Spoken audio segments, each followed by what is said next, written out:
Hey, so glad you clicked this video. This is our video follow through for today.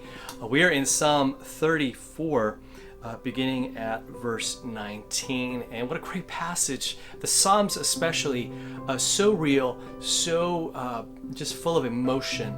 And again, as we're dealing with suffering this week and looking at pain and how do we deal with it from God's perspective and our faith's perspective, we kind of find an answer to the critics, and I was one of them. Before I really read the Bible, I was very critical of it, it being just really not that important.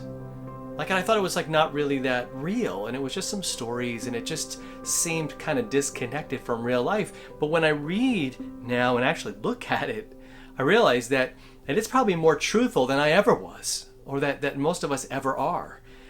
He says, many are the afflictions of the righteous in verse 19, but the Lord delivers him out of all of them. So many are the afflictions. He doesn't just say, hey, become a believer and it's going to be smooth sailing. You had some trouble before, but now God's in your life and you will never, ever, ever experience any kind of pain, any kind of suffering.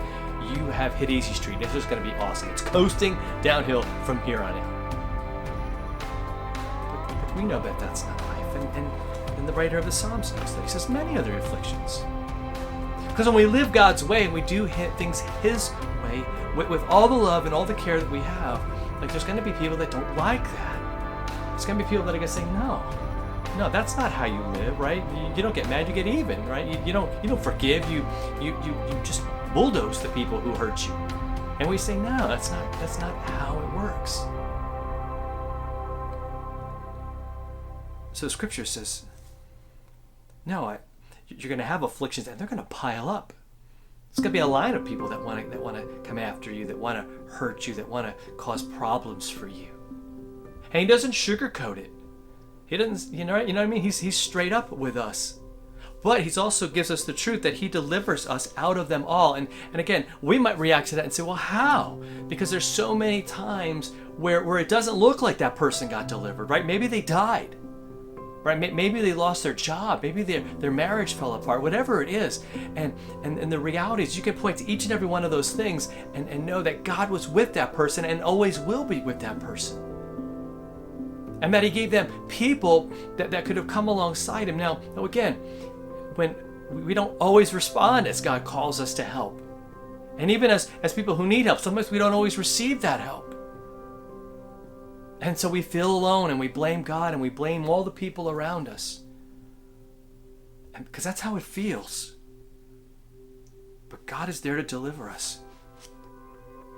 And so he blesses us with so many different people, with so many different resources, right? He gives us His Word. He gives us all that we need, really. And that even death were to take me out, will not have the final say. Because Jesus not only died to forgive every one of my sins, He not only died to destroy and to completely defeat anything that would stand between me and God, so that I would no longer be enslaved, that I would no longer be under sin's power or in its debt at all. Debt's been paid totally by Jesus, but he put an exclamation point on it, right? He underlined it a billion times by coming to life and saying, you know what? Now even death has no power. Its sting is gone, its victory is gone. Jesus has given us this victory, so we can say with all certainty that God delivers us out of everything, even death. And I believe that's a message that we all need to hear. And I'd be willing to bet that there's somebody in your life right now who needs to hear that. So take it in yourself, but also let somebody else know that God can and will deliver them, no matter what they're facing, no matter what they're going through. All right, we'll see you next time for another video follow through.